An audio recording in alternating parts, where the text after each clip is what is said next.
60 000 €, c'est ce que j'ai généré en l'espace de 30 jours avec une seule boutique et uniquement avec la publicité Facebook Ads. Je vais te montrer les résultats du gestionnaire de pub directement sur Facebook pour que tu puisses voir un petit peu les statistiques au niveau publicitaire et ensuite je vais te donner tous les éléments que j'ai mis en place pour atteindre ce genre de résultats avec Facebook Ads. Donc reste bien attentif jusqu'à la fin de la vidéo parce que les informations que je vais te donner ici vont te permettre, si tu les appliques bien, d'avoir aussi de très bonnes rentabilités avec la publicité Facebook.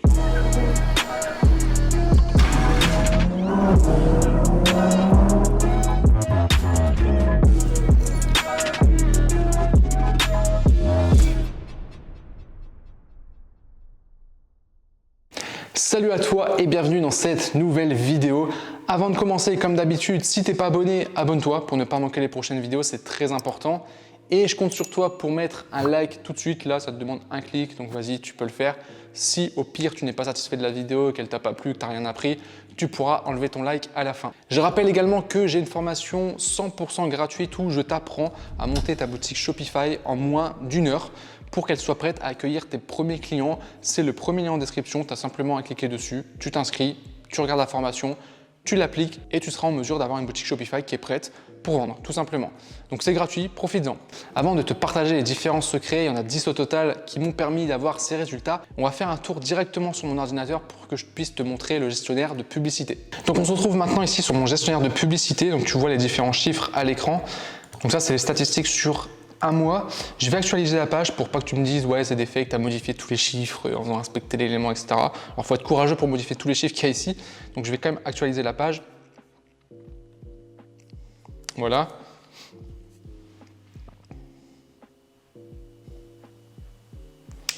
Donc là tu vois les campagnes qui ont tourné. Au total sur le mois j'ai dépensé 19 104,11 € pour un total ici, tu vas le voir, alors tu vas pas le voir du coup parce que je sais pas pourquoi il ne me calcule pas le total ici, mais si tu prends le total des chiffres qu'il y a dans la colonne ici, on est à peu près à 60 000 €. Et encore je pense qu'on doit être un peu plus parce qu'en fait Facebook ne traque pas tout. Donc si on regarde ici au niveau du gestionnaire de publicité, je vais te montrer les stats qui sont vraiment importantes à regarder. Mais en tout cas déjà au niveau du ROS, donc du retour sur investissement, on est sur un retour sur investissement de 3. Ce qui fait que c'est très rentable. Le minimum que j'avais sur le produit que je mettais en place ici, c'était 1,85. Sachant qu'il y a des produits complémentaires et des upsells sur la boutique, donc je pouvais me permettre d'avoir un ROS encore moins élevé que ça, juste pour être rentable. Donc avec un ROS de 3 sur ce genre de chiffre, c'est très intéressant en termes de marge. Donc tu vois ici, pareil, au niveau du CPM, on est sur des CPM en moyenne à 6 €, ce qui est vraiment pas mal. Il y a des campagnes qui ont très bien performé. Tu vois ici 4 €, 3 €, 3 €, etc. Ensuite ici, tu vois les différents coûts par achat. Donc le produit principal, il a une marge de 27 €. Ici, tu vois aussi les ajouts au panier, etc. Je te montre rapidement. Le taux de clic vraiment est intéressant. On a un CTR qui est en moyenne de 2,80%. Avec la pub qui a le plus performé qui est ici à 3,65%, sachant que c'est la première ici sur laquelle j'ai dépensé le plus. Donc je vais te montrer, j'ai dépensé 4 000 € juste sur cette publicité ici et elle a généré quasiment 11 000 €. Donc tu vois, c'est des chiffres qui sont très intéressants. Dans les campagnes ici, il y a aussi des campagnes de retargeting. Ouais, ça fait partie de la stratégie globale. Maintenant, je vais te partager les différents conseils, les différentes choses que j'ai appliquées justement directement ici sur la stratégie Facebook pour que tu puisses aussi, toi, faire pareil de ton côté. Donc, tu as pu voir maintenant que c'était très intéressant en termes de résultats. Je vais te partager vraiment les éléments qui, selon moi, ont fait la différence et des éléments qui sont aussi des fondamentaux qu'il faut absolument que tu appliques si tu veux avoir des résultats avec ta boutique et avec la publicité sur Facebook. Élément numéro 1, la stratégie Facebook aujourd'hui n'est plus pareille qu'avant. Aujourd'hui, le testing se fait principalement sur tes publicités et plus forcément sur les audiences. Donc, le testing de tes publicités, ça représente sincèrement au moins 80% du travail. Donc, on va garder une structure simple qui va être, tu vas faire une campagne pour tester ton produit, tu vas mettre plusieurs ensembles de publicités et dans chaque ensemble de publicités, tu vas tester des publicités différentes. Tu vas tester différents hooks, donc différentes manières de capter l'attention, différents contenus avec différents angles marketing. Tu vas pouvoir faire des vidéos UGC, des vidéos un peu plus professionnelles. N'hésite pas à utiliser aussi des images. Voilà, varie vraiment beaucoup les créatives en elles-mêmes. C'est ça qui fera la différence. Conseil numéro 2, à chaque fois que tu fais une pub, tu dois vraiment l'orienter sur les résultats de ton client. Le but n'est pas juste de parler de ton produit, tu dois montrer vraiment le résultat que va avoir ton client avec ton produit. Je te donne un exemple concret sur ce produit. Tu peux très bien dire achète cet électrostimulateur d'abdos pour avoir des abdominaux. Donc là, tu décris simplement le produit pour dire que tu peux avoir des abdominaux avec le produit. Ça sera beaucoup plus impactant de dire par exemple obtiens des abdominaux visibles en 30 jours. Là, en fait, la différence, c'est qu'au lieu de décrire simplement le produit, ce qu'il fait, ce qu'il permet, on fait une promesse. Et le fait d'utiliser une promesse pour annoncer le résultat que le client va obtenir avec ton produit, c'est beaucoup plus puissant et beaucoup plus impactant. Donc ça, utilise-le dans tes publicités. Conseil numéro 3, la structure de ta publicité doit être extrêmement simple. Il ne faut pas se compliquer, il faut vraiment revenir au basique. Donc premièrement, tu dois avoir un hook pour capter l'attention, basé vraiment sur de l'émotion. Ça, c'est à toi de le définir en fonction forcément de ton produit et de qui tu vas cibler. Teste-en plusieurs. Ensuite, tu vas parler du problème, de la frustration, du besoin, de la douleur de ton client. Tu vas appuyer dessus.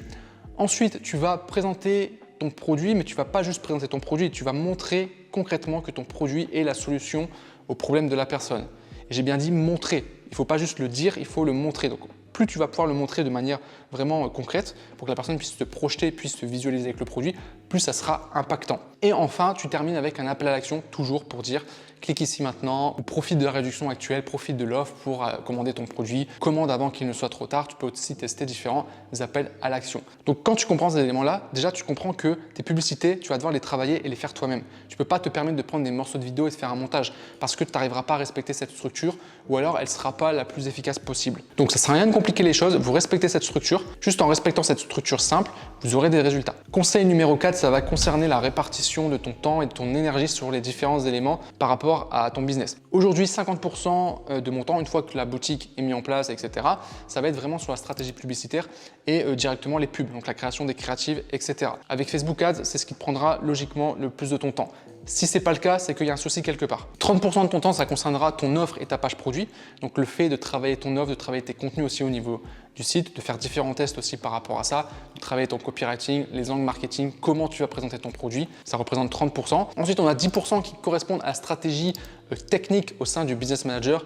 Combien de campagnes tu vas faire, quels ensembles de publicités, quelles audiences tu vas cibler, combien de publicités par asset tu vas mettre, est-ce que tu fais de la BO, du CBO, tu vas définir tes campagnes de retargeting, etc. Et enfin, 10% du reste, c'est juste la mise en place en fait de cette structure au niveau du business manager de Facebook. Mais tu vois bien que la priorité, ça va être tes créatives, tes publicités et en deuxième lieu, ton offre et ton produit. C'est les deux éléments les plus importants. Conseil numéro 5, ce qui peut fonctionner pour une personne ne fonctionnera peut-être pas pour une autre personne. Donc ça ne sert à rien de copier ce que font les concurrents ou de copier ce que quelqu'un fait avec sa publicité, puisque ça ne veut pas forcément dire que ça fonctionnera pour toi. Il y a plein de paramètres qui rentrent en compte et on ne va pas se mentir, il y a aussi une part d'aléatoire. Parce que tu peux avoir exactement le même site, le même produit, la même publicité qu'une autre personne, vous lancez la publicité le même jour, à la même heure, avec la même audience, tout pareil, bien Facebook va quand même diffuser vos deux publicités qui sont les mêmes à des personnes différentes. Parce qu'en fait, c'est aléatoire. Il ne va pas diffuser exactement à la même personne, d'accord? Donc rien que ça, en fait, là-dessus, il peut y avoir une variation. Donc c'est pour ça que, en général, c'est bien de s'inspirer, de prendre les stratégies, etc. et de les tester par soi-même. Une personne pour qui une stratégie va fonctionner, elle ne fonctionnera peut-être pas pour toi, mais vice-versa. Peut-être qu'une stratégie qui ne fonctionne pas pour quelqu'un, elle fonctionnera pour toi. Peut-être qu'un jour, une personne va te dire « Ouais, non, en fait, les vidéos UGC, ça ne marche pas du tout, donc fais-le pas. » Et l'erreur, ça, c'est de se dire « Ouais, je vais l'écouter, je ne vais pas le faire. » Alors que, tu vois, tu as d'autres personnes qui font des vidéos UGC et ça fonctionne. Donc le mieux pour le savoir, c'est de toi-même tester et ensuite, tu tireras tes propres conclusions. Donc testez toujours un maximum. Maintenant, respectez quand même les fondamentaux. Quand je vous parlais tout à l'heure de la structure d'une pub, ça, respectez-le. Conseil numéro 6, la publicité Facebook, c'est simple. Il ne faut pas que ça devienne une usine à gaz sur ton business manager. Il faut que tu gardes une structure qui soit super simple au niveau de tes campagnes. Ça ne sert à rien d'avoir 40 000 campagnes. C'est pas ça qui fera que tu auras plus de résultats. Et surtout que tu sois capable de bien analyser les différentes données. Donc ça, c'est pour la structure. Ensuite, il faut que tu testes toutes les semaines des nouvelles publicités. C'est le testing régulier de nouvelles publicités qui fera la différence, vraiment. Et ton temps doit plus être mis en place sur l'analyse justement de la concurrence, voir ce que font les concurrents, pas pour copier, mais pour s'inspirer, pour essayer de trouver des nouvelles idées et justement pour tester un maximum de pubs différentes. Et du coup, forcément, ton temps doit plus être alloué aussi sur la partie création publicitaire en elle-même que sur la gestion du business manager, des campagnes, etc. Conseil numéro 7, et ça je l'ai vu se produire beaucoup de fois, une simple image en publicité peut parfois être beaucoup plus impactante et peut beaucoup mieux fonctionner que des vidéos très complexes. Donc gardez ça en tête. Une bonne image qui attire l'attention, qui met bien en valeur votre produit avec une petite phrase, un petit texte ou une phrase par-dessus la publicité au niveau du texte de la pub, ça peut faire vraiment toute la différence. Donc n'oubliez pas de tester ce genre de publicité. Par exemple, des photos d'avis clients avec une petite phrase, un petit texte, super produit, j'adore, ça a changé ma vie, ça peut très bien fonctionner. Donc ça, testez-le. Conseil numéro 9, quelque chose qui est vraiment très délaissé, c'est d'utiliser la bibliothèque publicitaire pour analyser la concurrence.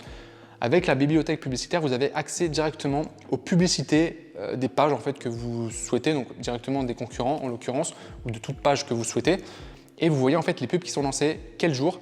Et comme ça, en fait, en analysant bien les différentes publicités, les commentaires, les likes, etc., vous allez pouvoir savoir quelle publicité fonctionne, quelle est un petit peu la stratégie publicitaire derrière la boutique que vous analysez. Donc ça, faites-le vraiment, ça peut vous donner un max d'informations et ça peut vous servir aussi pour vos publicités. Conseil numéro 9, ça va concerner la gestion du budget. Comment répartir son budget dans les différentes campagnes?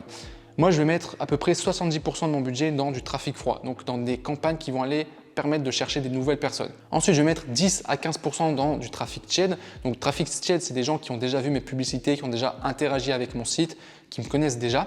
Ensuite, je vais mettre 5 à 10% de mon budget pub dans du trafic chaud. Donc, des gens qui sont vraiment chauds, qui sont prêts à acheter, typiquement des gens qui ont ajouté au panier ou qui ont été jusqu'à l'étape de paiement mais qui n'ont pas encore acheté. Et enfin, je vais me réserver aussi un budget d'environ 5% pour les clients existants. Donc, recibler ces clients, ça peut être très intéressant pour leur faire des nouvelles offres. Donc ça, c'est bien si vous avez d'autres produits à leur proposer, par exemple.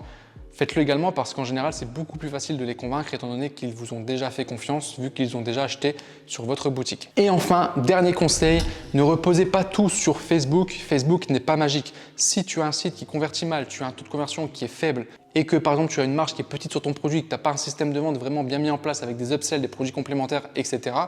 ou encore des séquences d'email marketing ou ce genre de choses, Facebook ne te sauvera pas. Ce n'est pas le fait de maîtriser Facebook si tu as négligé tous ces éléments-là qui font que tu vas devenir rentable. Donc c'est vraiment un tout, un ensemble à prendre en compte. On arrive maintenant au terme de cette vidéo. J'espère sincèrement que les conseils que je t'ai donnés ont pu t'apporter de la valeur que tu vas pouvoir appliquer directement. Tous ces conseils, je les ai mis en place, ça m'a permis d'avoir les résultats que tu as vus ici. Donc ça fonctionne, il faut juste maintenant que tu passes à l'action et que tu les mettes en place. Si tu as apprécié la vidéo, n'oublie pas de liker si tu ne l'as pas encore fait, et également à t'abonner pour ne pas manquer les prochaines vidéos. Et dis-moi dans les commentaires si tu as apprécié la vidéo, j'aimerais bien avoir ton retour là-dessus. Et si tu as des retours d'expérience à faire sur la pub Facebook, n'hésite pas à les partager également. Sur ce, un grand merci à vous d'avoir regardé la vidéo. Je vous souhaite une très bonne journée et je vous dis à très bientôt. Ciao!